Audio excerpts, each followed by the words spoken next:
713 to the 281, yeah, I'm riding. Why they on me? Why they on me? I'm flying. Sipping low key. I'm sipping low key and honest. Rider, rider. I get those goosebumps every time.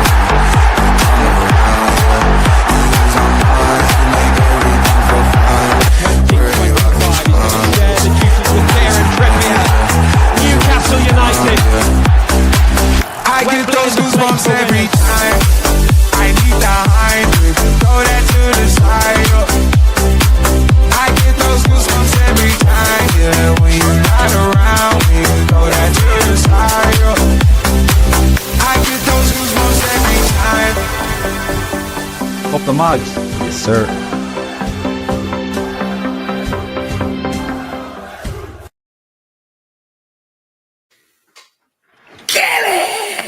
Get in.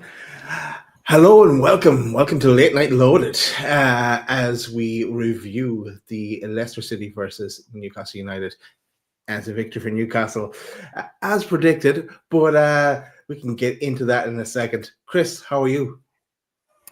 All good, mate. All good. Yeah, you probably noticed my celebrations were quite muted, and it's only because, obviously, in my hotel room, I don't know if everybody would be entirely happy, or my neighbours would be entirely happy with me screaming the room down, because I do have two people quite close to me. But no, I'm good, mate. I'm good. Yeah, this is my second night in London. Yeah, second night in London. I've got two. They're not in the room. Let's clarify. They're not in the room with you there. They're not in the room, next because door. Okay. it's literally right next to me. So I didn't want to scream. It's not that kind of late night loaded. Okay, gotcha. No. Cool. No. But I'm good, mate. How are you? Grand, not too bad. Barely this morning up at 6, so I'm wrecked. So the shades help for this. But you're probably noticing there's someone missing. That guy is on the way. Pete was at the match tonight, so he is not too far away. He from the ground, so he's whizzing his way back. So that's why we kind of delayed the show so that Pete could join us at some point in the show. But those Avon jokes are still going. I can't believe that. I know. But we're going to get into the game. But just before we do, and I want to give a shout out to these guys, our sponsors, football prices. And yes, because there's only a few days left. Actually, I think it's a week today. 7 days left. It's a week. It's a week left. So yeah, if you haven't done so already, go check out football prices, because it's the biggest ever Newcastle giveaway, and there's loads of signed kits. Some of them you can see in the picture there, and loads of other prizes. Actually, there's 66 prizes up for grabs. So there's like Dan Burn shirts, Joelinton shirts, Tonali shirts, Gordon shirts, Charles shirts, Tino Livramento shirts, and hats and cups, medals, and loads of different stuff. So go check it out. The link is in the description for the show. And yeah, there was about I'm going to say something like 12,000 tickets left of the 35,000. So there's still some left, but get in there quick before it may sell out towards the end. I've seen that before on football prices, so we'll watch that. That's it. Let's move on. Let's get into the game, and let's look at the Newcastle team news. And Chris, you'd be happy to know, as predicted, and the way it is. Oh, mate, we love it. We love a good lineup prediction, don't we? We do. And I think between the three of us, we all agreed that was the lineup that we thought it would be, and it was. And you know, there was rumours, and I was speaking about that earlier in the day, wasn't I, on WhatsApp? There was rumours that Alexander Isak didn't travel, and thankfully those rumours turned out to be untrue.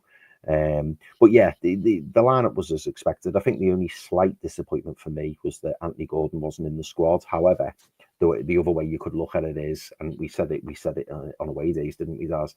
If you're going to miss any big hitters, without being too disrespectful towards Leicester, it would be you would basically pick either Leicester or Southampton or Ipswich, wouldn't you, to kind of rest a player or give them a little bit more time to come back from injury. So I think it worked out okay.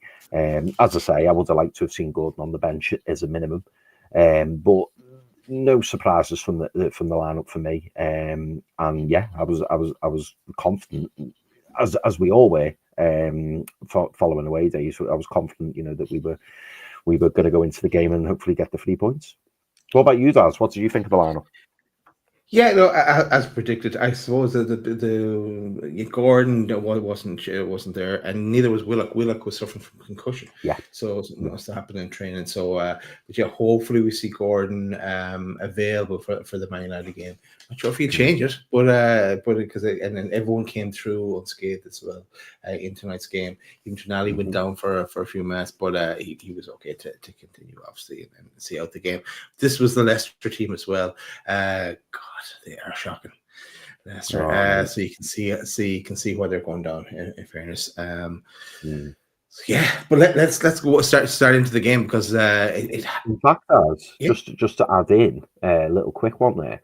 I think, correct me if I'm wrong, but I think Locke's got his lineup right as well, didn't he? Because I know he said that he personally wouldn't start Thomas. He would rather see a Coley play. But I think that is the 11 that he actually put out.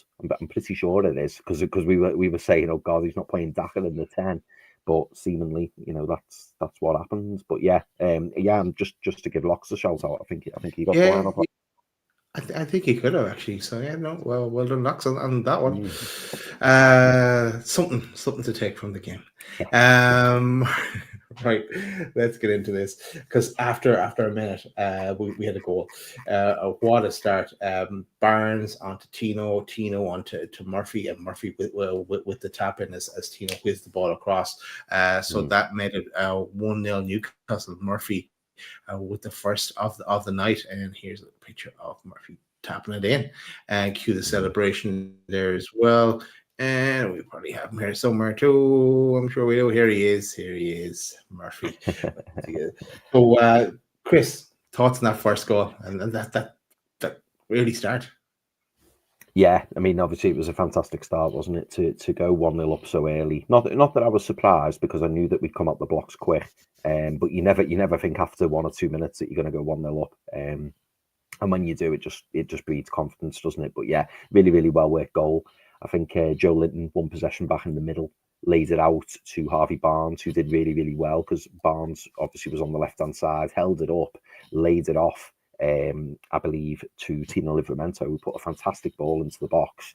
And Jacob Murphy's, I say he's got an easy finish. It was probably more difficult than what the cameras made it look. Because he could have quite so easily got that wrong because the ball did get fizzed in by Tino Livramento, but really, really smart finish. Completely evaded the Leicester backline, and then Murphy at the back post, doing what he's done consistently this season, I would say.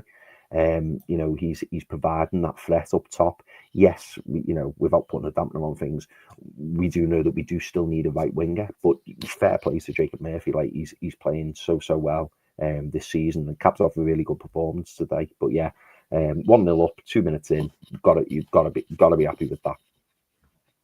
Exactly, Chris. And we had to wait a whole 8 minutes for the next goal, but something special happened because Shar took one of these. He took a shot. It was a lob from the halfway line.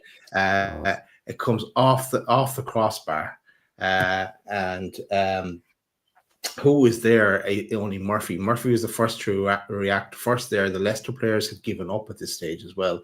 But Murphy was there. No danger of being offside or anything. And yeah, he slots it home to make it 2-0. Not a bad crossbar challenge effort there for sure. But what did you make of that? Here's the celebration as well from Murphy. Thanking Shara for the assist, but and then it just got silly after that. Those talks of look at this, Murph, he's Brazilian now as well, and Murphy for the Ballon d'Or. Yeah, so I love that. But Chris, your thoughts on that goal? Yeah, I mean, it was such a brilliant effort from Fabian Schär, but we know he's got that in his locker. We know that he likes to hit them from distance. I mean, I must admit, I didn't think he was going to be hitting them from inside his own half. But what an effort! I think from a Leicester perspective, you've got to be disappointed with how quickly their players reacted because Murphy, as you saw from the slow that you or the image that you put on screen, like Murphy was the quickest to react, and there wasn't a player within about 5, 6, 7, 8 yards from him. Which Ruud van Nistelrooy is going to be really disappointed with because I'm not being funny. I know everyone was probably aghast at the Fabian Schär shot, but on the other hand, you've got to as a defence, you've got to try and anticipate the fact that either the keeper may save it or it comes off the crossbar, which it eventually did. But I'm not complaining. Jacob Murphy's on his toes, gets straight in there. You're taught as a kid, always expect the unlikely to happen. He runs into the box, a bit like you react off a penalty. You're taught to run into the box in the hope that if the ball gets deflected, it hits the post, hits the bar, the keeper makes a save, that you're first there. And I'm just surprised that there was no Leicester players within touching distance of Jacob Murphy. But it worked out well for us. Jacob Murphy still had the job to do, still had to put it away. But yeah, 2-0 up, mate, so early on. Absolutely fantastic. And then really, after 10 minutes, you kind of knew that the game was done because you knew Leicester, it was highly unlikely that Leicester were going to score 2 goals to try and get back in the game. As someone in our chat said, Dreamland. And by the way, Chris, it's not actually his birthday. I was only messing with you. It's not actually his birthday. Mate, when you said it, you were so convincing, and I was thinking, oh my God, I haven't wished Pete happy birthday. And as you know, I don't use Facebook, so I thought I'm behind the times here. But yeah, it was a good one, Dos. I was contemplating getting you to sing happy birthday to him, but I just thought it was too cruel to do that to you. I would have as well. But right, so it's all one-way traffic as we've seen. But Barnes is unlucky then not to get one, but his shot is blocked. Then 30 minutes against the run of play, Leicester have a shot, and it's saved by Pope. But 33 minutes, Barnes does score on the rebound from a J7 shot. Barnes, who had started the move with a drive and run, and after his interception, before he laid it off to Isak, and Isak's shot was blocked. Then J7 picked it up, had a shot, and then that was saved, and Barnes got on the end of that. So cue Barnes. He didn't do his celebration, obviously, because he come from Leicester out of respect. But Barnes makes it 3-0 at this stage, and there's some Leicester fans even at this stage, or maybe 2 minutes later, and they're looking for the door, or they're on the way to get some refreshments in the concourse. But let's get your thoughts, Chris, on Barnes' goal. Yeah, I mean, again, Newcastle players reacting quicker than Leicester. It was funny because when I saw the replay, and obviously, we're all accustomed to VAR now, aren't we? And when I saw the replay, I was thinking, oh, was he offside? And he's quite clearly not. He's a good couple of yards onside. But yeah, I mean, Isak gets his shot off. I still can't believe we won 3-0 and Isak wasn't involved in any of the goals, really. In terms of like an assist or scoring himself, which is quite unusual. And he looked a bit frustrated when he went off tonight because obviously, he wants to try and score as many goals as he can. But yeah, I think Isak, as you say, has got his shot off. Spun out then to Joelinton. Joelinton does exactly the same thing. Keeper makes a reasonably good save, but the problem is he parries it into the danger area. And again, a bit like what we saw for the second goal, the Newcastle player was the quickest to react, and that was Harvey Barnes. And then he slots it and puts it away. And yeah, 3-0, mate. It's at that point. I'll be honest. As soon as that goal went in, at that point, I was thinking, do we take Isak off? Do we just get him off at half time and just completely? I was thinking that as well. Yeah. I know Peter wasn't, because he's at the game and he wants to see more goals. But I don't blame that. And we want Isak to get as many goals as possible. But I was just thinking long term as well, just to wrap my cotton ball up. Yeah, look, speaking of that, we're 3-0 up at this stage. I want 300 likes in the chat. So chatters, hit that like button. For 100 for likes for each goal we got tonight. So we're 3-0 up, and but it does not stop there in the game, because on 39 minutes, Isak is gifted the ball, but his shot goes wide, uncharacteristically wide.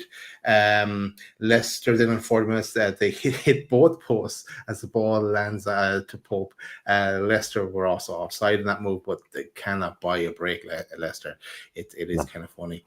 But that took us to halftime. Newcastle first to Everton. Could have been more up in that half, but we're not going to be too greedy. And then boos for Leicester at halftime. But that takes us then into the second half. And Leicester then start to show some kind of desire in the game, because they didn't have any in that first half. And Vardy's kind of setting the tone for that. But then Newcastle not getting the volume of chances they've seen in that first half. They didn't need to. I guess, the job was done. So yeah, but then on comes subs on the 64th minute. We had Miley on J7 off, just protect him and make sure then like he's obviously then not gonna in any danger of picking up that yellow card that we don't want him to get. So he'll be safely into that Man United game. Longstaff comes on and Bruno come off as well. So when Bruno's coming off, you know that the day is done. 67 minutes. Shara has one of his trademark strikes, but it's saved. Mate, just to add in, what a strike as well. Like, you know, obviously it's not going to get the applaud. It's based on the one in the first half, but like when you watched it back, the power he gets on that, because he just looks like he's just caressing it, you know, just like, oh, I'll just have a little go. But you see the keeper panic, and the keeper has to like parry it and then let it bounce off his hands and then pick it up. Like, he doesn't half strike the ball sweetly, doesn't he? Really, really does. That was like what, 20, 25 yards out. I wanted him to get a goal after signing the contract and everything, and after that effort off the crossbar, like you was willing him on to score a goal. But then on 71 minutes, we make a few more changes. So Isak does come off there. Then and Wilson comes on. Let Wilson have a run out, and on comes Asula on for Murphy, and of course, courtesy of Pete, this is but we have the Murphy song. The Asula song. So let's hear about it.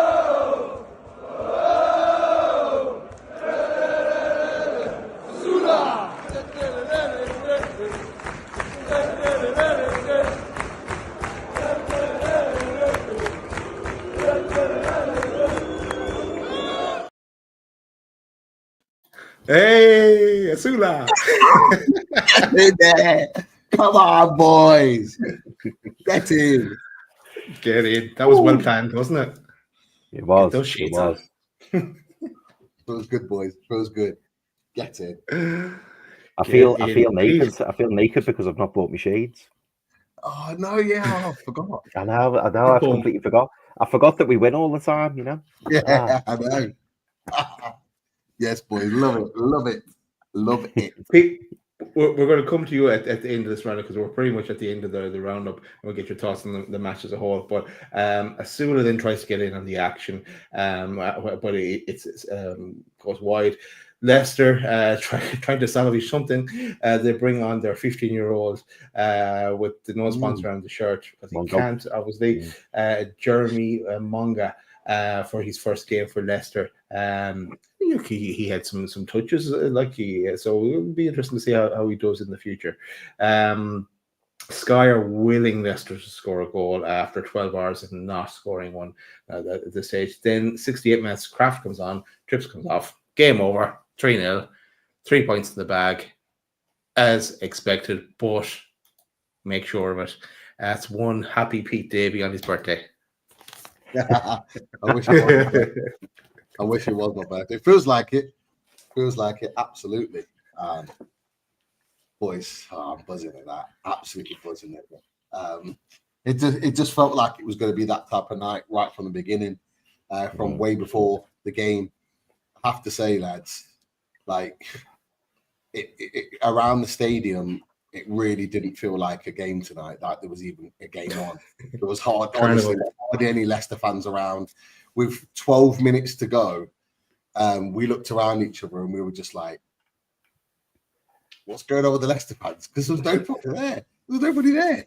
It was bad. 12 minutes to go for a kickoff. Nobody there whatsoever. The away end full. Everyone was in. Everyone was singing. It was just absolute lightning from the beginning. Really, really good. And we went through the songbook. You must have heard some of them being sang in the background. We went through the whole songbook tonight. The whole catalogue. It really, really was. I heard the O'Brien. I heard the what was the other one? I was and I was like, I haven't heard that for ages. What song was it? Oh, I can't think. But yeah, there was loads of classics that I hadn't heard in ages. But yeah, I think was that, Pete, just because like the game was basically done and dusted after like 10 minutes?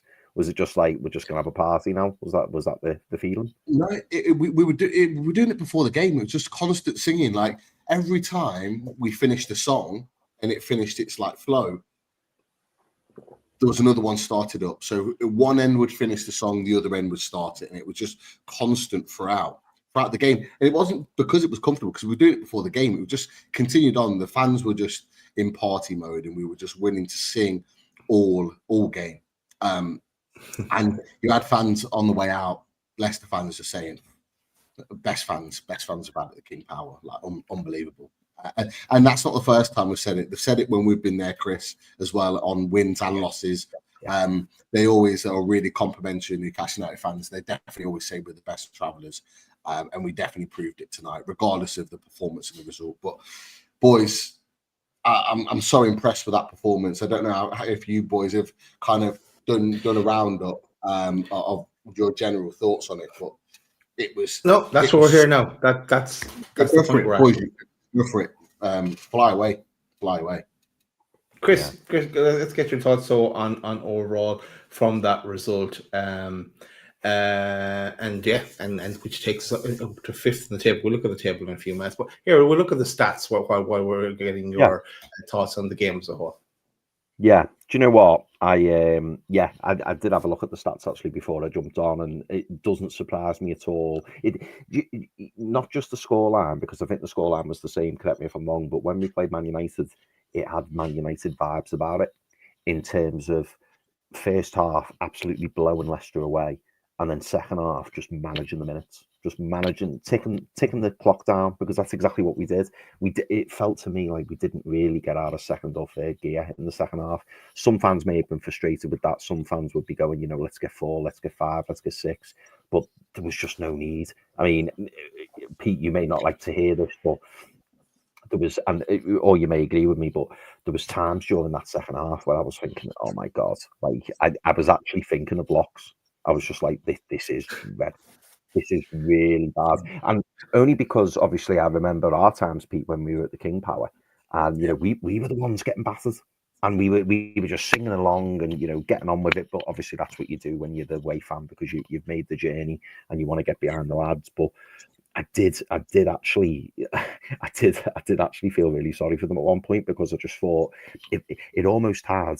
It was kind of what we were talking about in the away days, but it almost had like the Southampton vibes. I was thinking to myself, you need to get rid of Van Nistelrooy, you need to get rid of Vardy, and I mean that with all due respect, in terms of they just need a reset. They need to press the reset button. There's so many players, there's so many players in that squad that they need to get rid of. I don't want to turn this into a Leicester podcast, but I did feel sorry for them, because I just thought this is absolutely atrocious. And when you think where they were not all that long ago, winning a Premier League. And then they, talk about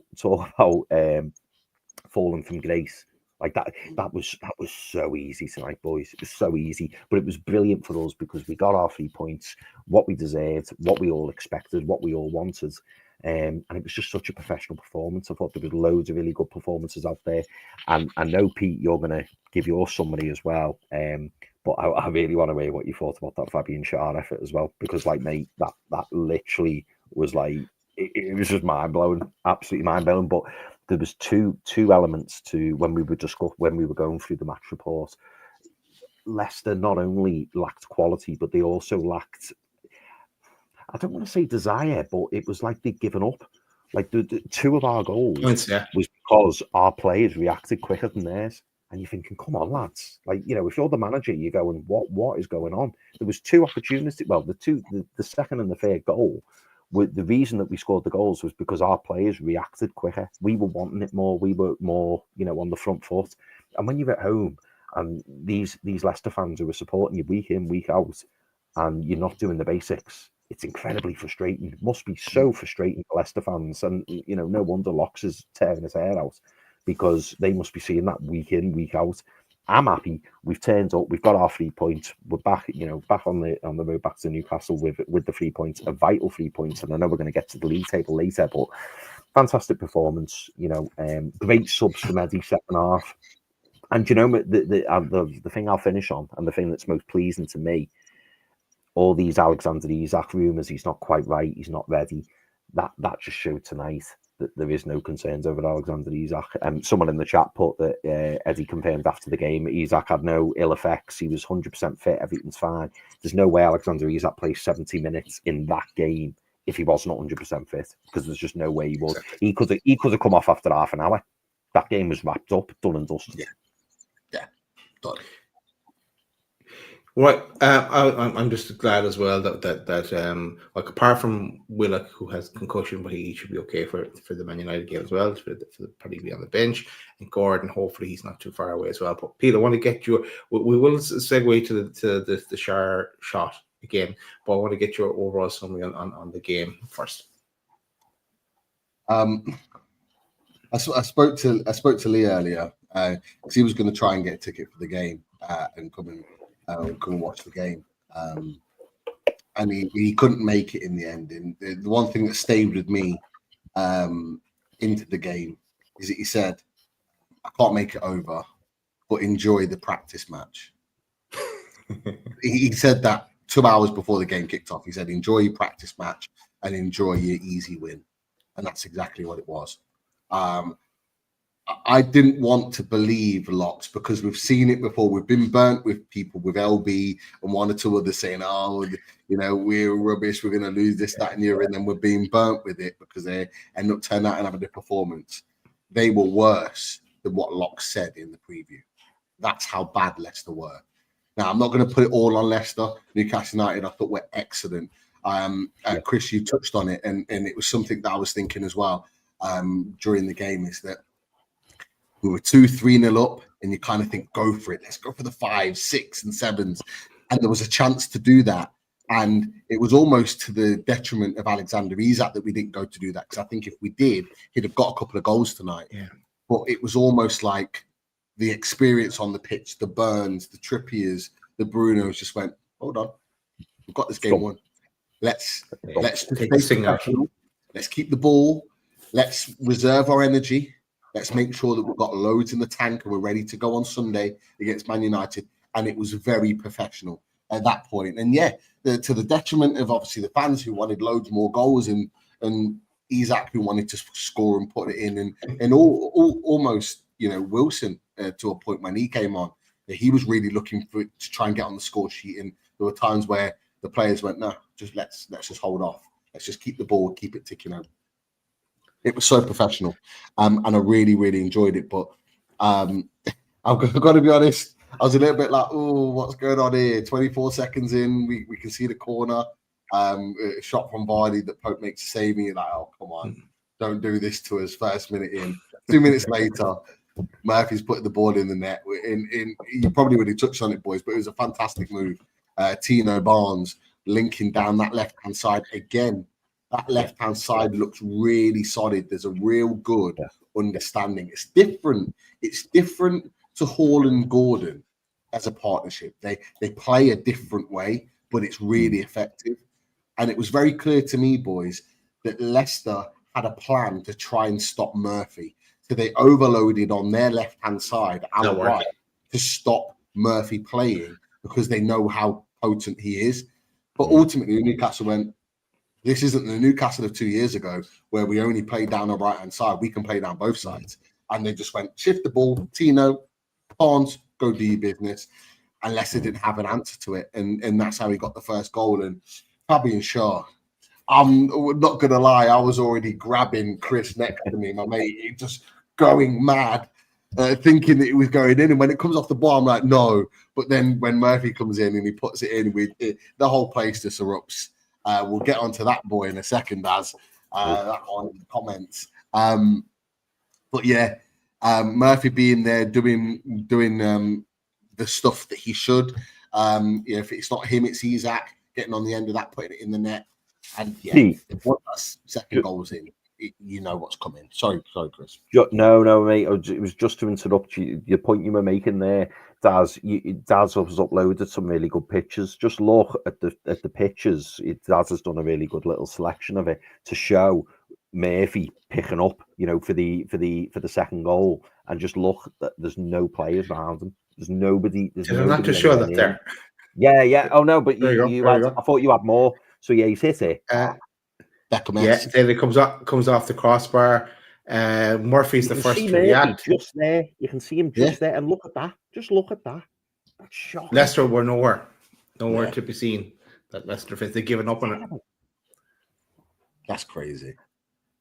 And look, that's when Murphy's pointing in. And look at the distance between him and Connor Cody. That's crazy. That's crazy. You're right. They literally have given up there. Literally have given up. And I've I go back to the fans. Honestly, it was a disgrace. It was an absolute disgrace. There was not one song sang throughout the whole game. The only time we heard Leicester in the first half was when Barnes scored. That was the only time we heard Leicester. There was no songs, no singing. The only time we heard Leicester even a little bit, smidgen, is when Harvey Barnes put the ball in there, because you could see it goes in. He doesn't. I believe he doesn't celebrate. He doesn't. He doesn't celebrate. I looked and I've gone, it's Barnes. I'm grabbing Chris and we're just going absolutely mental. And we look up and the Leicester fans have all kind of stood up in there like applauding him almost. And that's the loudest that we heard them. But then we went into song and we just drowned them out. It was crazy. But boys, the football that we played at times was so good. So good, one-touch football, the little plays in and around certain players, the domination of our midfield, Sandro Tonali and Joelinton in particular, just bullying players. That Samare is quite a big physical guy, but Joelinton just towers over him, just makes him look really small. And to be fair, they were relatively physical guys that we were coming up against. And even Tonali looks really big and physical up against him. And just bullying him off the ball to the point where that ref, right, I think it's Rob Edwards, he is an absolute... Rob Jones, whoever he is. He's always reffing Newcastle United badly. Always. He always lets things go when it should be. And every time they just fell to the ground, he's blowing the whistle, he's giving them everything. He's an absolute joke. He did put some our way as well. Like there was there was one where Daka was running through, and Tonali just kind of nibbed at his shirt, just took him back a little bit twice, and another referee would have given a free kick for that because he went down like a sack of spuds. But he waved play on. So there was one or two that he gave, and again it looks different on the TV than when you're actually there as well, Pete. So, he did let a lot go though. That's for sure. Yeah, he did, and it was letting a lot go for against Newcastle. We definitely lost out on a lot of those decisions that he made. But look, don't you start Friday, Jesus Christ! He's getting levered in the chat here. Look at this. What's this all about, Tom? What's this all about? Jesus Christ! He misses 10 minutes of the show, and they turn on him. I know. But look, ultimately, boys. We've gone there, we've done a professional job, and we've took the 3 points. Hey, if they don't want me at work tomorrow, come on, lad, that's fine. I'll stay at home. And watch the reruns of the game. That's cool with me. But I'm going in with one of these bad boys tomorrow.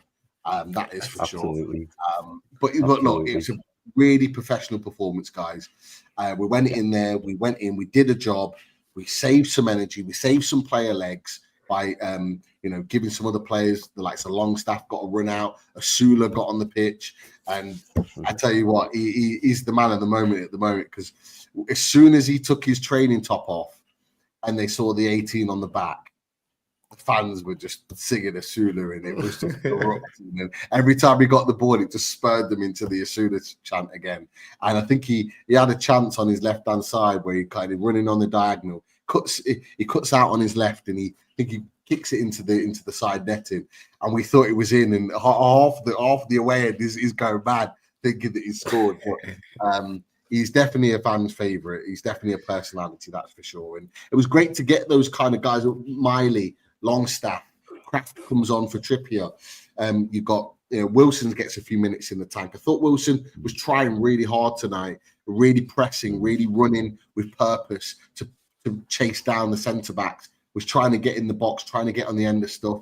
Wasn't selfish. There was a couple of times he got the ball out wide that he could have shot from an angle, but he's putting it into the area to try and get someone else a goal. He didn't really get a clear-cut chance. But I thought he did all right for the time that he was on. Asula looked dangerous when he got the ball. It was good to get those players a little bit of minutes, because I have to say, boys, next week, Sunday, Wednesday, Saturday, massive 3 games.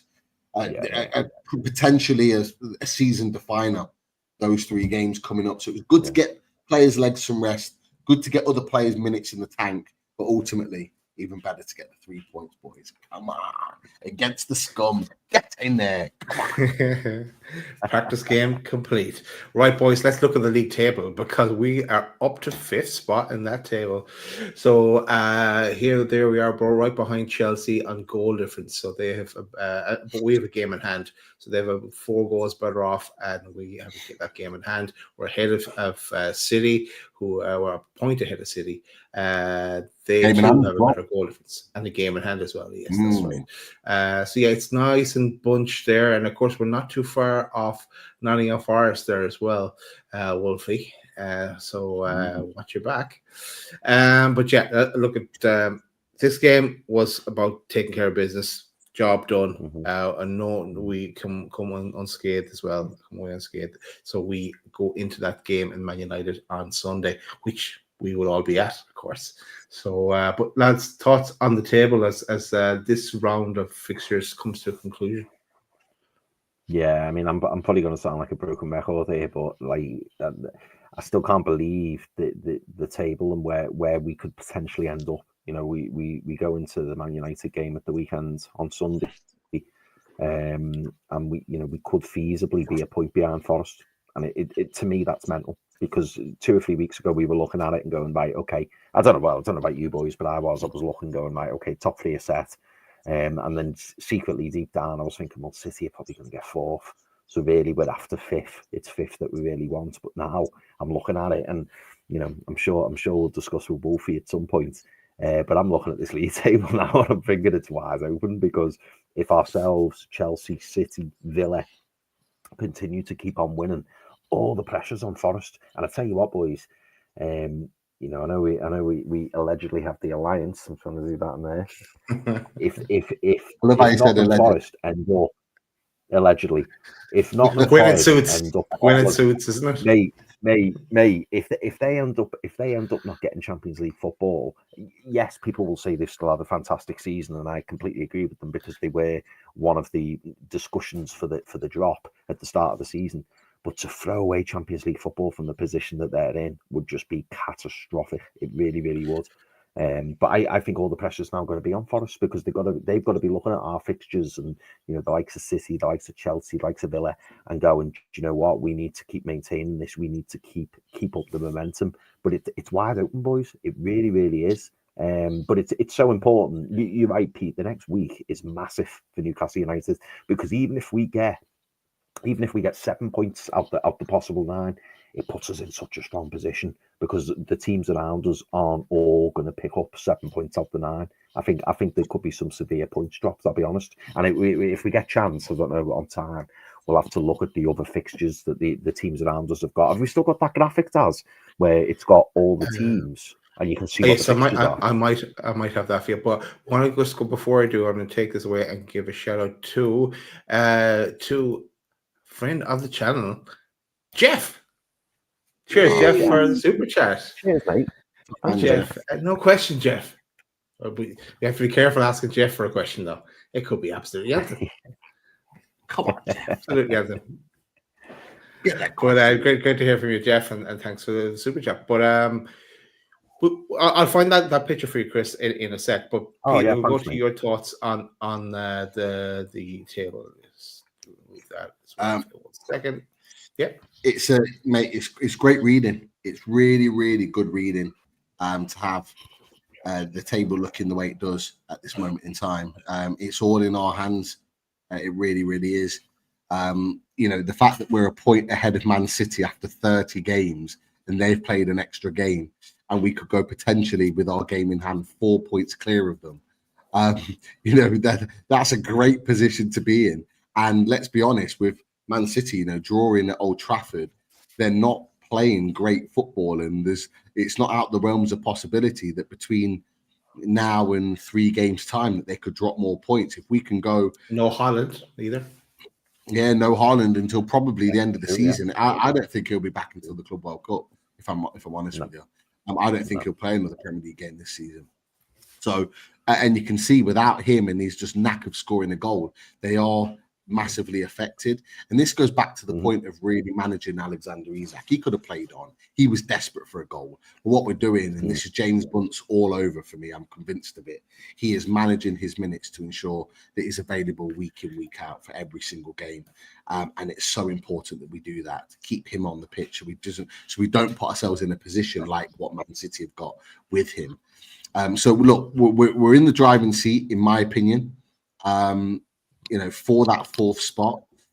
Can we, Wolfie won't like this, but can we bring Forest into that equation? If Forest drop points at the weekend at home to Everton have a knack of being difficult to beat. If they can somehow get something from Forest and we win our next couple, it brings us right close up and personal towards them. And then what we're doing, we're throwing an extra team into that mix there, which is only a good thing for us. It is bringing another team into that mix. So you're not just fighting for 4th and 5th, you're fighting for 3rd, 4th and 5th, which gives us even more chance of potentially taking one of those spots. Because I do believe genuinely, and I'll say this to Wolfie when we're on with it next, is that if somehow Forest are dragged into this, I do believe that we finish above them. I think the panic that might cause Forest, knowing that they were so far clear, and then they're dragged back into it, it might well add a little bit of pressure. Remember when we finished 4th, we had that little bit of pressure from Liverpool late on. We did kind of buckle a little bit, where I think we lost to Villa, and we drew against Leicester and drew against Chelsea, and we kind of like stumbled over the line in the end.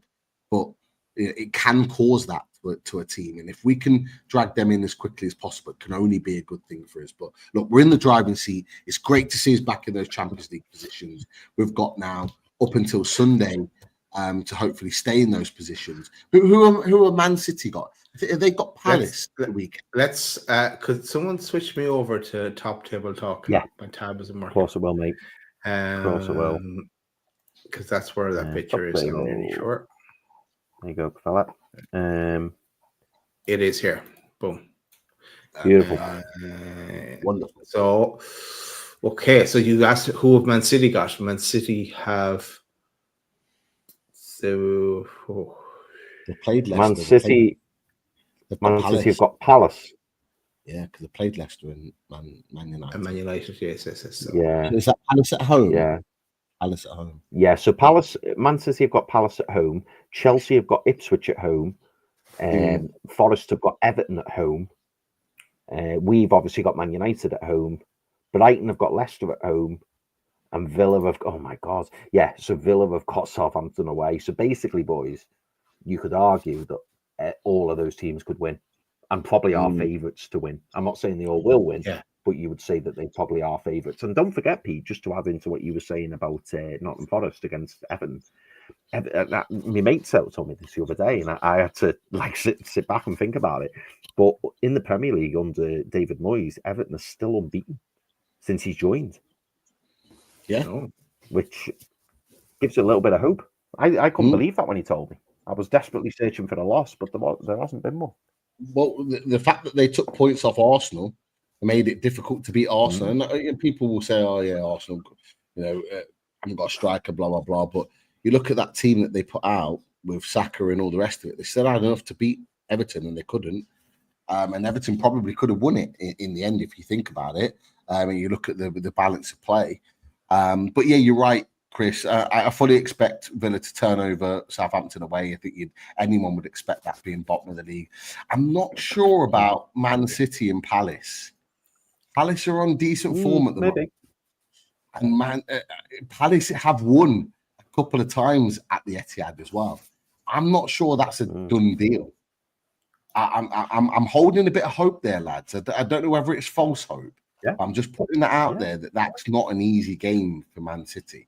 I think the Forest one's probably more hope. I imagine they'll have Chris Wood back for that game. and Everton. They don't concede a lot of goals, but ultimately Forest don't necessarily score a lot of goals. But it only takes one goal for Forest. If they go 1-0 up, they'll probably end up sitting out. But although they're winnable fixtures, lads, I'd probably say Villa's one is probably nailed on. But let's face it, lads. We've won the last 2. We go and beat Man United. Who are not good, by the way. They're not good. Yeah.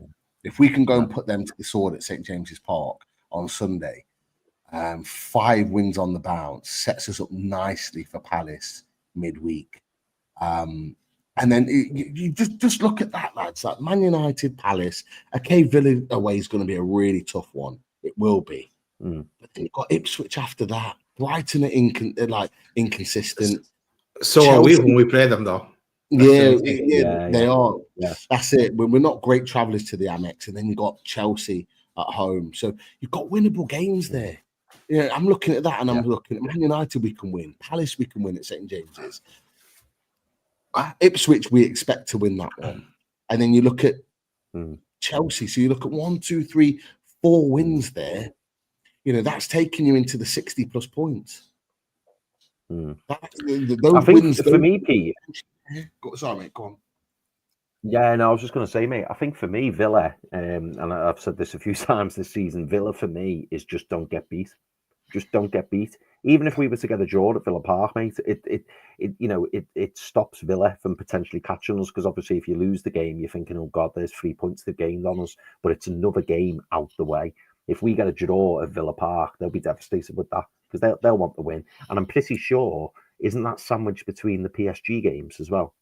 Yes. So they've got PSG this week. I don't know if it's home or not. I think it's at home. So next week when we have our game in hand, might even be the same day. They go away to PSG. So and then they play on the Saturday. Well, hopefully they come away with a positive result, Pete. I'd like them to come away with a positive result, because then it gives them a little bit of inspiration going. It gives them something to think about. If PSG go and beat them like 3-0, they might cut it off and go, right, let's focus back on the league. But if they get a draw or something like that, they'll have Champions League in the game in the minds, and they'll be thinking, So if PSG they play as the second leg. They play the second leg just before we play them on the Saturday. So it's not like they're playing on the Tuesday and they've got 3 or 4 days rest. They're playing on the Wednesday, as Geordie 2 for Life just said, but then we play them on the late kickoff on the Saturday evening. So I think it could be a bit of a hangover. Let's face it. Let's be honest. We've spoken to Rich on Top Table Talk, and how many times this season have they had a hangover after playing Champions League? That Rich. We'll call him Geordie Rich, Geordie Villa Rich, should we say, for kind of arguments purposes. The Geordie Villa Rich, because he obviously lives in Newcastle. But yeah, you're looking at that, and you're looking at that situation, you're thinking, well, they haven't played well after a big Champions League game. If they're still in it after this week, after this Tuesday, if they're still in the tie, which they're probably likely to be in some way, shape, or form, they're going to give everything in that second leg. And are they going to have enough in the tank to be able to go again? Now, breathe, back down to earth. One game at a time. What does Eddie Howe say? Yeah. One game at a time. You park the Leicester game now, all focus on Man United. We can't do anything about Crystal Palace or Villa or their games. We just concentrate on our game. Someone please hit me back onto the loaded mag tab, because I can't do it for some reason. I will, mate. Thank you. Yeah, it's a pain. But you know what? Let's see if there's a few questions around in from the chatters at this stage. Just before that, Daz, I don't know if you managed to get this photo, but the team photo was up. Did we put that on? There you go. No, it wasn't ready when I was uploading. Cool. Yeah, it came up just as not long after I'd come on. But the team photo in the Leicester change rooms is up. Love it all. Cheers, the boys. Yeah, great stuff. Great stuff. And I just wanted to throw this up as well because this is really interesting. And thanks for Newcastle fan John for putting this up. Look at this. In the last 15 games, this is the form guide. In the last 15 games, Wow. Second in the form guide. A point behind Liverpool. That's the last 15 games. So 1 point behind Liverpool, 33 scored, 18 conceded. Not bad, eh? Not bad. Great. Not bad at all. Not bad at all. Both well heading into next season. Yeah, just want to put that out there. You know, what's that? 8 points better off than Man City. Yeah. 7 points better off than Villa. You know, we're not doing too bad. We are right in the mix there. But just wanted to throw that out, boys. Interesting one. And going back to what you were saying there, Pete, as well, when you were talking about Palace being in good form, Palace were fourth on that chart, weren't they? Yeah. Let's put it back up. 1 sec. Sorry. Yeah. There you go. Only 3 points better, less than us. There you go. So that's what I say. It's one to watch for this weekend, lads. Man City, Palace. They've won. I think Andros Townsend scored a worldie there a few years ago, and they won there. And I think they've gone there a couple of times and won in recent years. Was that before when he had hair, or when he didn't have hair, or when he had hair again? The great question, Daz. The great question. Who knows? Who knows? Maybe before and after. I think he's had a couple of decent games there. I wish we signed him that time, actually, under Rafa. We was doing well with us then. But right, let's get a few comments. Questions. We had him. Had him for a while. I'm sorry, boys. I'm just putting this in the chat. Wait there. This is what we'll be singing at the weekend, boys. You ready? Oh.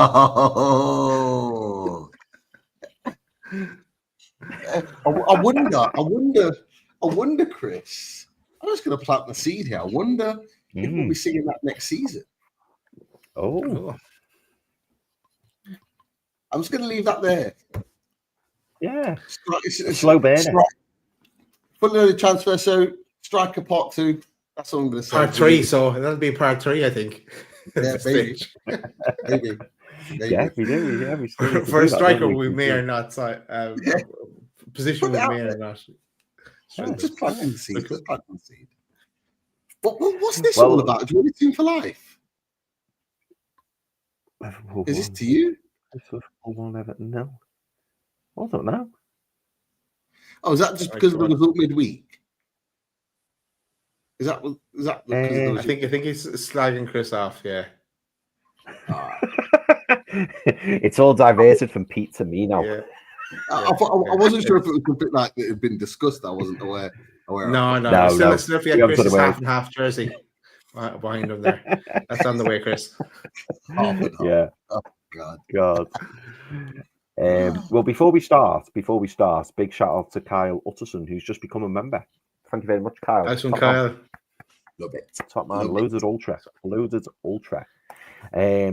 Right, just to ease some fears, and I know that maybe there isn't any concerns, but the plan lad put this in earlier, and he said Eddie said Isak is 100% fit and was just took off to manage his minutes, and it goes back to what you were saying about James Bunce, Pete, having an input in that, and you know the game was done and dusted, but it was nice to see him get 70 minutes because obviously if there was any kind of concern, I think he would have come off well before 70 minutes. So the fact he came off, and you wouldn't have seen this in the stadium, Pete. But Isak looked fuming. He was coming off. You know, is it to say I've got opportunities here to bag? There was fans around us that were saying, "Take him off, rest him," and I was saying, "He ain't gonna want to come off until he's put a ball in the net." Like, and you can imagine, like, I'm not surprised that he was fuming coming off because you just when you're a striker like him, you're looking at this game. No disrespect to Leicester or all the disrespect to Leicester. Like you want to be using that game to put your tally up a little bit. And if you're not put the ball in there, you're going to be frustrated. There's no doubt about it. But is that going to give him the bit between his teeth against Man United on Sunday? I hope so. Yeah. That was a Mr. Miyagi there, I I was. That was a Mr. Miyagi. There you go. Get it, Gordon, you're back. You're back. You're ready to go as well now. You're out. We've a fully fit squad. Botman. Early question. back. Early question. Early question. Go on, mate. Gordon fit on Sunday? Who's starting? Barnes or Gordon? Oh. I'm going to say the same. I'm going to say different one what I said the last time. I think now it should be Barnes. Barnes get his chance again. He's not doing nothing wrong, and he got a goal tonight. Gordon has to work for it, but great to have Gordon on the bench to come off, come on in some fashion.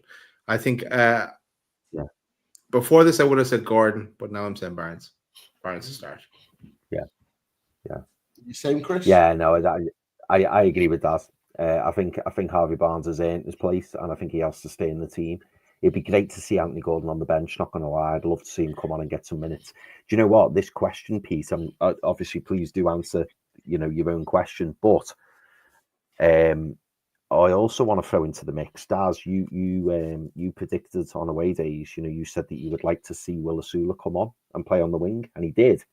But what I want to ask you boys is, did you notice that Harvey Barnes and Will Asula switched?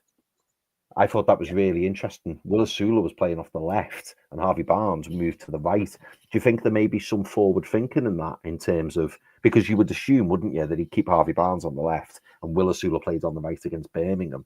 Do you think that was almost an opportunity to have a little experiment and see Will Asula, if he can play on the left and cut in on his right? Do you think that was an opportunity for Eddie to have like a little bit of a test? Maybe try Barnes out on the right, i.e., is there an opportunity for them to maybe give Murphy a little rest, put Barnes on the right and bring Gordon back in on the left? That was all going through my head. What were your thoughts on that? What do you think, Daz? I'd like just half the time I'd like to know what's going on in Will Asula's head. Tommy is an attacker. Yeah, I just don't know. Come on, everyone, get your W's in the chat. Come on. W's in the chat. 220 in the chat. Get your W's in. Come on. W's in the chat. The chat is going to be flooded with W's. And likes in the chat. And likes in the chat. There we go. W's, man. I love it, Daz. Love it. W's in the chat. Come on, people. Thanks for watching. W's in the chat. Sorry, what was the question? It was interesting, Chris. But yeah, look, it was the time to experiment. We're 3-0 up. So give him a shot there. But everything with Will Asula, I think, is a bit of an experiment, because trying to see what he can do in different positions, throw him in the deep end, and see how he gets on. Because I do think he goes out on loan next season. He needs game time. So honest, Pete, I suppose you've got a double question. So you need to answer your own question in terms of what would you do with Anthony Gordon at the weekend, but also it's what did you think of Will Asula being pushed to the left and Barnes to the right? The first one's easier to answer because I think Barnes starts against Man United. I think his run of form has been really, really good. I think he's played. Forget the goal tonight. Nice goal. Great for him to put on a board in the net. It's probably the one goal I wanted to see more than anything is Barnes score against his old club. And really put the knife in against Leicester. I loved it. Loved every minute of it. But on a serious note, I think he deserves to start, and I think he will. With regards to Asula and Barnes switching over, it almost felt a little bit tactical to me, because we're playing at the moment with a player that could cut inside on the left hand side, like Barnes does, Gordon does, Asula can do that, but we almost wanted to play with the natural right winger that can whip the ball in, and I think Barnes is probably better at that than Asula. And Asula, I just felt it was a tactical move rather than testing or giving Asula the opportunity. I thought it was maybe Howe saying Barnes is better at crossing the ball naturally with his right foot. You go out on the right hand side, because he did it in the game against Brentford. So I don't know who he brought on the left-hand side, but he switched Barnes to the right because Barnes is the one that played the ball to Tonali for Tonali to score that goal, the winning goal against Brentford. He played on the right-hand side. So I'm not sure who he put on the left-hand side to switch it up. But what I'm saying is that it almost seemed like it was a tactical move to switch it over like that. And so for me, that's how it seemed. It just seemed like it was a tactical move and not really a test. It was just because they felt in that moment that Sula was better playing off the left and Barnes could do Murphy's job almost. It's just being that natural right winger with the natural right foot to whip the ball in the box. And he did a few times. He was unlucky with a couple of balls that he whipped in low and hard down that right-hand side. And yeah, that was just my observation. I could be completely wrong there, but I just saw it more as a tactical move than anything else. Apparently it was Willett that played on the left-hand side, but yeah. What are you doing, Chris?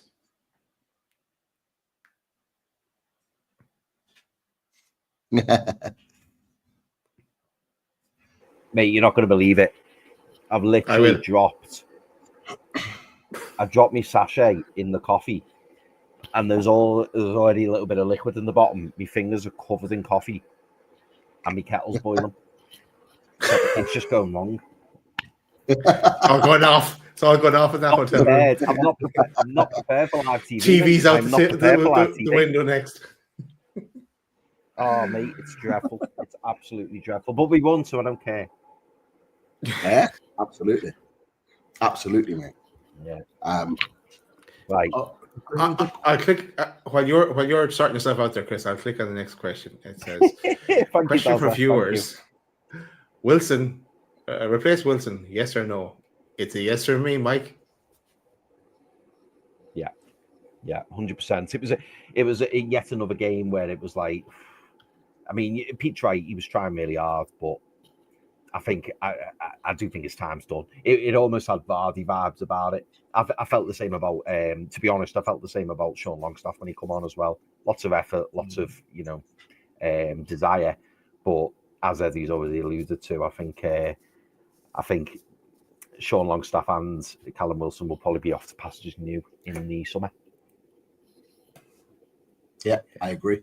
I think in particular those two players, because you're looking at those two players that have almost got something to prove in terms of staying at Newcastle United. You know, the likes of Kraft coming on, the likes of Asula coming on. They've probably got more, and Miley, for example. They've got long-term futures at the club, so that you know their positions are already set in one way, shape, or form. Even if Asula goes on loan in the summer, you know his future at the club is kind of set. Whereas you're looking at Longstaff and Wilson, they're the two players out of those five that came on that you're looking at that are going, they're the ones fighting for their future at Newcastle United.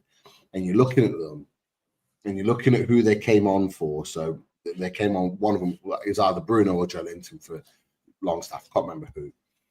And then you're looking at obviously Wilson and Isak, and you're just looking at my mate Chris. He kind of turned to me about 10 minutes or so after they came on, and he was like, "Oh, like Leicester, they're putting a little bit too much pressure on us because they were getting a flood of corners and stuff like that." And it was like, well, "What's going on?" And I kind of just turned to him and I just said, "Well, unfortunately, this is the reality of when you bring on players like this." And I used Longstaff and Wilson as the example, not the other boys. Wilson and Longstaff as the example is that that's the drop in quality at the moment. You know, you're looking at a Joelinton and Bruno and a drop off to Longstaff. Unfortunately, it's big. And you're looking at 2 years ago, Wilson and Isak, the drop off was maybe about there, that Isak here, Wilson there. Now, the drop-off's massive.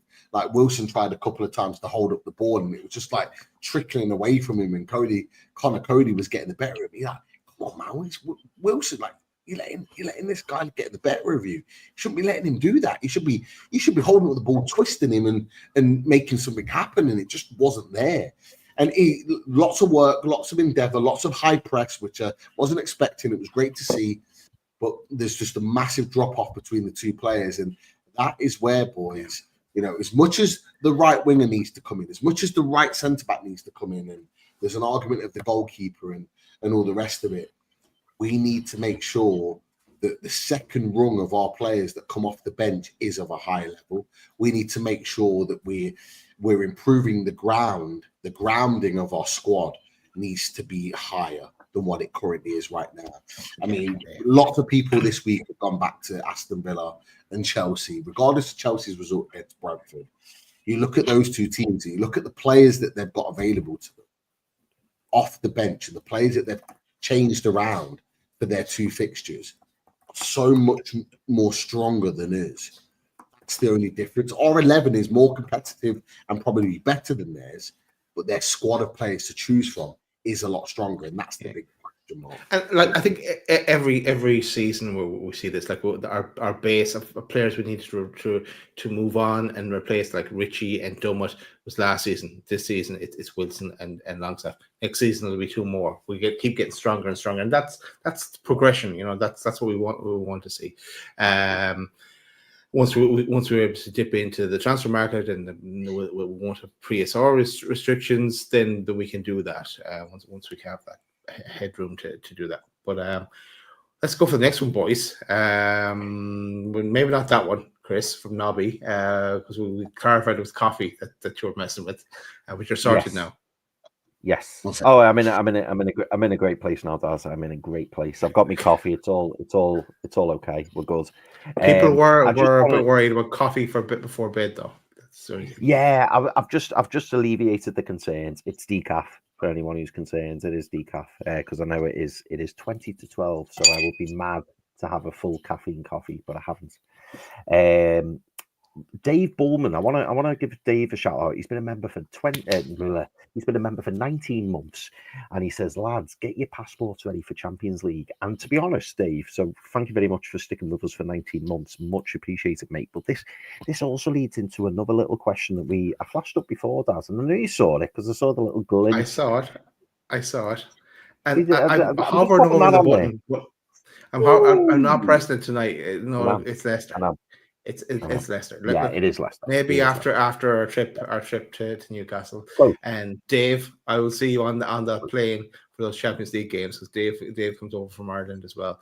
So my plan, if we get Champions League, is to get to a Champions League game. I would love it. If we win the next 3 days, you're going to be playing that like mad. Oh yeah. And you know what, Pete? I'll also be clipping up the first game of the season where you told me I was mad to be playing that Champions League music. It's not going to happen. I'll be clipping that up, but I haven't not yet. I'll hang tight. Yeah. Do you know what? I'm gonna bring this question up, and I know it's tongue in cheek from the Clon lads because I can see his little sticky out tongue. But I just want to ask you this question, boys. If Jacob Murphy continues his form, let me answer the question first. So the Clon lad says, who is joining to sit on the bench behind Murphinho? Now, I suppose my question to follow on from what the Clon lad is saying is, Murphaldo. It's great that. Any new player coming in for you in the summer, are they going to have to earn the place? Or do you think if Eddie brings them in early doors in the summer that they're going to start the season? Or do you think Jacob Murphy has deserved to start the season? I mean, I know we're talking hypothetically and we're going to see a lot of pre-season games, but if you had to make a decision right now and I said, right, who's starting the game in the middle of August, first game of the season, who are you starting? Well, I started thinking a bit about this, and I'll give you my train of thought. I started thinking about who's my player of the season, because originally it was Hall, but then Hall got injured, so there's a lot of games left for Hall. Then I was thinking, Tino didn't have the greatest start, but he's really come on again. He stepped up, so it's not going to be Tino. Then I said, okay, I would pick Tonali. I was thinking because I kind of predicted that Tonali would be our player of the season, and he is still most definitely in contention. But then I kind of thought, sidetracked again. I went, Isak, he's got so many goals. We're always doing all season talk about Isak. But then I thought, Murphy would probably be up there in contention for player of the season. If you think about it, all the assists he's got, like, and he's gone from not a zero, but he's definitely gone to a hero status. Like he already had the wave and bye to meme, let's say, and the juicy aspect and the kind of fun character about him. But he's added some. He's added performances to that side of him as well. So he's up there in contention. And then you are. This comes into question. Then I did also think about this as well. Bringing in a right winger, which we need to do, no matter what. But they have to get past Jacob Murphy, and it's mad to think that, but they do. That's the level, the minimum level they need to be. So it is a big ask for, in a way. It seems ridiculous to be saying something like that, but it is a big challenge or something that comes in. Now, whoever we do bring in, we're expecting them to be unreal in the first place, but. Coming to a new club, it can be difficult as well. Yeah, absolutely. Pete, what are your thoughts, mate? Well, whoever comes in is definitely not sitting on the bench. That's for sure. Look, Jacob Murphy's having the season of his career. Jacob Murphy loves the club. Jacob Murphy will be a realist and know that ultimately we need to trade up, but Jacob Murphy will be more than happy to come on and do a job for this club and this team. Jacob Murphy 4 years ago would have never dreamed that he would be in this position where he's put a 16 goal contribution in the Premier League on the table already with 8 games to go. It's been it's been a career defining season for Jacob Murphy, even if the season has stopped now. But Jacob Murphy wouldn't be crazy enough to believe that he'd be number one choice right winger forever. He knows the team needs to move on. He knows the team needs to trade up. But Jacob Murphy will be more than happy to play part of the squad role and come on and do the business when needed and when asked to. So I think that Jacob Murphy will see the season through. I don't think the club will make the same mistake that they've made with other players like Miguel Almiron before and going, they can do it again. They can give us another season. Jacob Murphy is going to be 31. If he's not already 31, he might already be 31 actually. If he's not already 31, he'll be 31 between now and the beginning of next season. So for me, looking at this situation, the right winger that comes in will be of a significant level in which he will be, whoever it is, the first choice. But Jacob Murphy doing what Jacob Murphy's been doing this season, to come off the bench or play in squad rotation games to give us something else, is not a bad option. That is for sure. And look, this is a different situation to Miguel Almiron. Miguel Almiron should have been sold after the season we finished fourth. I think we all are aware of that now. And he wasn't. But Jacob Murphy is somebody that's already past that 30-year-old mark, 31, potentially 32 by the time next season finishes. And so his contract will be completed at Newcastle United. And it may well even be extended for a year on year, like a little bit like Shaw and Trippier and all the rest of it. And he will stay at the club probably for the remainder of his career. He'll be that type of player, because he loves this club. You know what? There was a great moment, and I tried to get it filmed, and I didn't, because we were chanting his name, and it was a breaking play, and we were singing his name, and he was it in the first half? Yeah, it was in the second half, and we were singing his name, and he just turns to the Newcastle fans, and he applauds us, and he gives us the little heart, and he puts it on the badge. And you can just in that moment, and he just showed that appreciation. He just showed in that moment he loves playing for Newcastle United. I think this is beyond his wildest dreams, and I think he'll probably see out his career at this club. And I think he'll be one of those players that will be more than happy to sit on the bench as second choice, maybe even third choice in the future, just to be one of those players that can help out wherever possible. A little bit like what Paul Dummett was towards the end of his time at Newcastle United in Matt Ritchie. I think he'll be happy to just kind of see himself down the rung, just to be a part of this club and be a part of the dressing room, and his character and his personality is something that will be really crucial for the squad building in the years to come. Yeah. Who's I agree with everything Pete said there. Who's to say, lads? Right, he's heading towards 31. If an offer did come in from, would we consider it in some way? It'd have to be I'll be honest, decent lads, I was offer thinking though. the same. Because he's a good assume we buy that right winger. He's a good squad player to have and rotate and to come off the bench. So it would need to be a decent offer to, because you're not going to replace that, and obviously being a fan as well. So no, I agree with what you're saying, Daz, because I wouldn't want to lose him necessarily, especially now that we've lost Miggy Almiron as well. But I would like to think, and it goes back to this, this word that we've been using for the last 2 or 3 years. It's about ruthlessness, and I think if the right offer comes in, he's probably, and I think this is fair to say, particularly what Pete's just said, he's probably not going to have a better season at Newcastle United. Certainly going forward, particularly if this new right winger comes in, which we expect them to. So now is his maximum price. We're basically in Miggy Almiron situation, what we were when we qualified. Because we had this conversation about Miggy as well. Well, Miggy was about 28, 29 when he had that season where we finished 4th. So age-wise, it would have but I think we're all aware that and this is people in the chat, by the way, that he was. Miggy probably could have gone in the summer if we'd have sold him after finishing 4th for about 30 million. Even in the January after that, we probably could have got about 30 million for him. And we didn't. We fumbled there. We made that mistake. But Jacob Murphy, I've just checked, he's 30. He was 30 in February. So he'll be 31 next February, halfway through next season.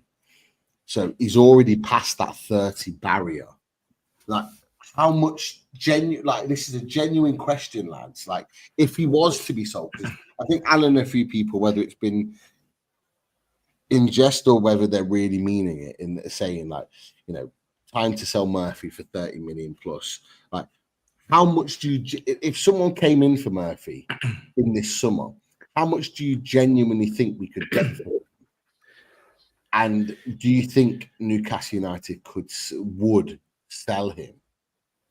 This is a genuine question because I don't know the answer to this. I think we bought him for. I just have 12 million in my head. I think we bought him for 12 million, and I think if someone was going to put an offer in, right, even though he's 30 heading towards 31, I think you could get an offer of 20 million, but I don't think you get anything else. Yeah, no, I you know what, Daz, I completely agree. My minimum bar would be 20 million, and I must be honest, taking into account amortization, Jacob Murphy will effectively be pure profit because I think his fee will have been well paid off.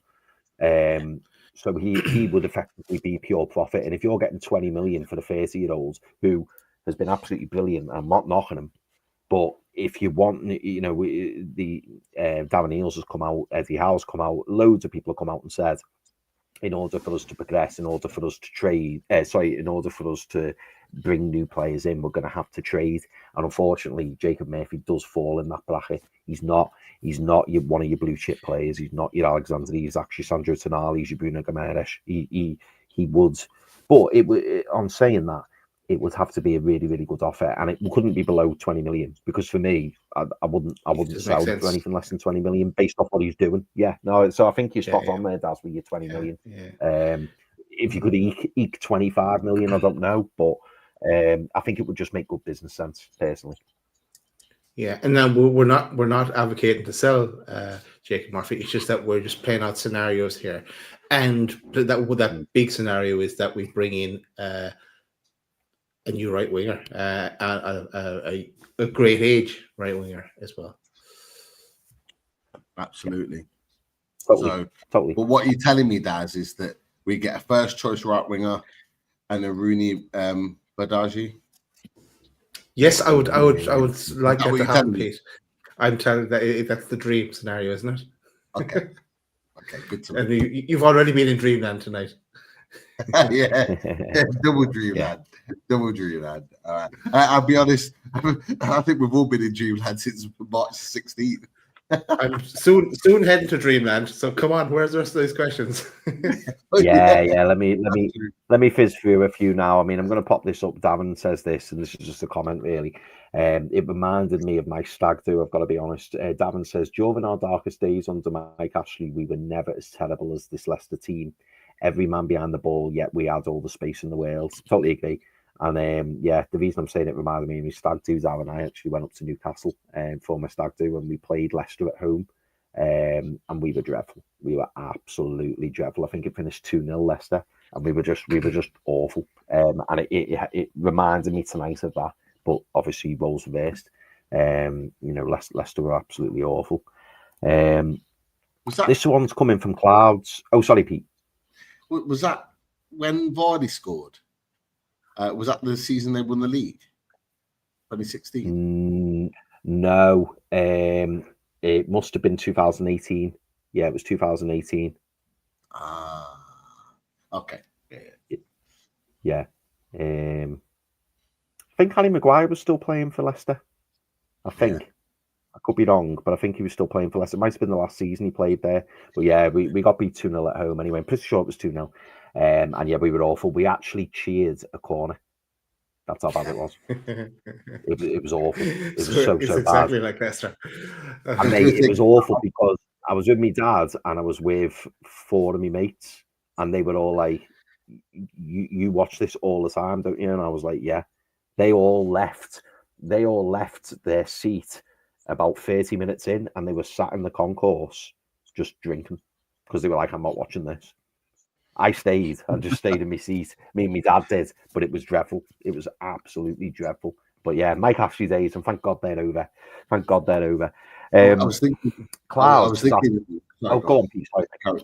No, I was thinking. No, go on, mate. No, go on. The 2016 was when Vardy was on that run of his goals. So I wasn't sure if it was that one because I was up for that one, but I don't think I was up for the other one. So, yeah, carry on. I was just trying to. Whether it was the same at the same time. I'll have to find it after the show, and I'll send you a picture of it. I'm sure it was 2-0, but I could be wrong. But yeah, I think it was 2-0. So Clouds, he's asked this question twice. He's put, "All right, lads, hope you're well. Just wanted to ask, do you think not having a left footer at left back is affecting the balance in terms of keeping the ball?" Now, Pete spoke a little bit about the balance before, didn't you, Pete? Not saying Tino's been bad, he's been class. And then Clouds then goes on to say, "Yo, Pete, I want to hear your thoughts. Do you think not having a left footer at left back is affecting the balance a bit? We seem to be struggling maintaining possession at times." What are your thoughts on that? I'll start with you, Pete, then go to Das. For me, I think Tino's been playing the best football of his time at Newcastle United on the left-hand side. It was really interesting because before the West Ham game, one of my mates, Emeka, I was with him tonight, we've been going to games for years together, and he actually said before the Everton game that before the West Ham game, that Tino Livramento is better on the left-hand side than he is on the right. And I was like, really? And a lot of us were like, really? And we watched him on the West Ham game. We're like, attacking-wise, no. Defensively, yes. And then we saw him in the cup final. Then we saw him at Brentford. Then I saw him tonight. And I'm like, I said to him before the game tonight, I said, you know what? You're right. He is better on that left-hand side. I think it's a different type of left back to what we have with Lewis Hall, but he offers something so different. And I just think that connection with Barnes naturally cuts inside to allow Tino Livramento to make that overlapping run. And it just makes sense, and it just opens up space for Tino to exploit. But equally, Tino at times was making a diagonal run inside with the ball and just playing it on the diagonal out to Harvey Barnes. So there's a complete difference in transition with the ball. Sometimes Harvey Barnes cuts in, sometimes Harvey Barnes goes wide, and vice versa with Tino. And they seem to really have a good understanding. So in terms of balance, for me, I think it's a great balance. It's a different balance to Hall and Gordon, but it's a really good balance because it throws teams off. They're not expecting that type of balance to the team because they play in such a different way. So it's a different way of playing to what we've seen from Hall and Gordon, but I think it's just as effective. And I think it's great. I haven't got a problem with it at all. I think Tino is really, really good on that left-hand side, and I think it actually elevates Barnes' game off the back of it. And I think their partnership is really strong right now. Daz, I mean, I'm going to ask you the same question, but very quickly, Kyle Utterson says, do you think we have with the two best left backs in the league in Hall and Tino, who's not usually a left back? Both have been brilliant. But what are also your thoughts on Tino? And do you think this gives Eddie Howe a little bit of a headache or something to think about next season? Well, yeah, I'm going to get to next season in a second, but I think that Tino has been brilliant since he's been asked to play at left back. He was kind of stop-starty a bit this season in at right back, and he kind of allowed Trips to come back into it, and Trips, credit to him, he brought himself back into it after a bit of a disaster last season. But so I've no problem there whatsoever. But when it comes to next season, then I'm thinking the other question here is what happens with Trips next season? Because like all the talk this year is that he wanted to go, but big question marks. Is he going to stay? Does Eddie want him to stay? Does he want to stay himself more so than anything else? Because he's not doing nothing wrong at the moment. He's doing pretty well. Except he could have let that free kick he's blasted over the bar. Let Tonali take it, man. Jesus.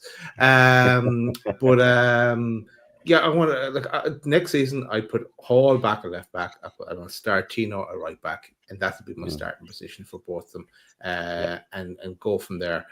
But if Trips was to move on, I think we probably need another wing back that could potentially play either or, so we have a bit of cover. Because you don't want like the likes of Dan Byrne going left back again. That's not going to work. But yeah, I'm just gonna pop that there. yes, Kyle Walker-Peters as a free on the free. Yeah. He won't be staying. He won't be staying there. Like, he won't make the same mistake again. He got relegated with them, stayed with them, got promoted with them. Has played well this season for them, despite them being really poor. He has to leave now. He has to leave. I think that'd be a really smart signing. Really smart signing to pick up on a free. But that's sorry, Tom. This won't be happening, Tom. I'm afraid that's not happening. He'll be going MLS for me. He'll be going MLS. Yeah. Playing in America. And listening on audio, Thomas asked us Kevin De Bruyne to Newcastle tomorrow. We're saying no, but we can be proven wrong, of course. Yeah, absolutely. Well, boys, I'm gonna just do one more question. It's probably the most important question of the evening, from Genius Divine Aldum. Are we confident that we'll beat Newcastle Fans TV, and have we got a lineup ready?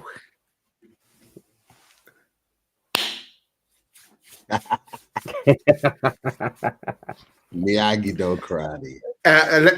To answer that, Chris, I just consulted with my director of football.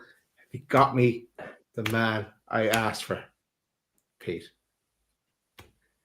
This is an off-screen conversation. The short answer is no. Oh. Okay, that's backfired. Kevin De Bruyne doesn't want to play for us. What? But we're working on another signing. There could be a few trialists as well. Okay. Okay. But regardless, the squad that we've got, I think is capable of winning. Another year together, another year of understanding the way we play. Different pitch. Yeah, boys. I think I'm confident. I think we can do it. I think it's coming home. I think we can do it. I do. Yeah. Confident.